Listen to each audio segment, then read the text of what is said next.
در این خلطه پیسته حاصل تاجیکانه. اگر قبلا در کارکرد و فروش پیسته تنها مهنت دستی استفاده میشد، امروز باشد در کارخانه یاسینجان چهارمغز بخت تنها از روی تکنولوژی معاصر ترکی کارکرد می شود.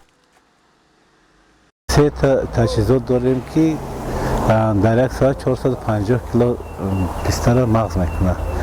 بعد مغز از پچاقش جدا میکردگی تجهیزات داریم 200 کیلو در یک ساعت.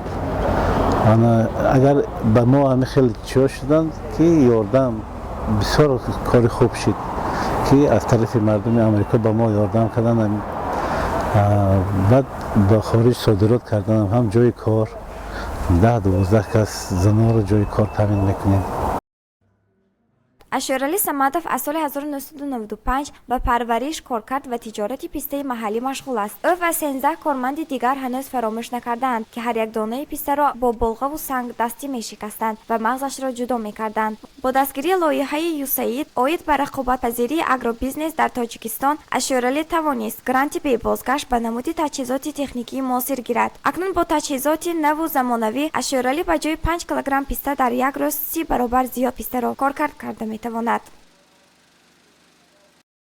شبانه روز همگی 5 کیلو مغز به دست می آوردیم بعد شکستن. بسیار بالغچه کتی می شکستن، خیلی دستا رو چلیکا رو می زدن. کمک لایحه همین تجهیزات ها را به طور رایگان ما همین چیا رو ساختیم، امارات ها رو ساختیم. از دو طرف ما تجهیزات ما امارات ساختیم و یا تجهیزات دادن. برای همین ما همچون رایگان کمک کردش. کارخانه صنعتی یاسینجان با کارخانه کارکردی مغز و بندوبستکنی ارمی تاشکند جمهوری ازبکستان، پاکستان، هندوستان و افغانستان همکاری زیش براه مانده است. لایحه یوسعید عاید به رقابت پذیری اگرو بیزنس در تاجیکستان واقعا نشان داد که چطور محصولات محلی را باید رقابت پذیر نمود. این امکان میدهد به اشارعلی صمدов و آنهایی که در زنجیره استحصال کارکرد و به دیگر عملیات صنعتی مشغولند درآمدی معتدل گیرند و شرایط زندگی عائله خود را بهتر کنند. لایحه یوسعید عاید به رقابت پذیری اگرو بیزنس در تاجیکستان در 13 شهر و ناحیه‌های منطقه باختری ولایت ختلان از سال 2018 تا این جانب عملی گردیده ایستاده است.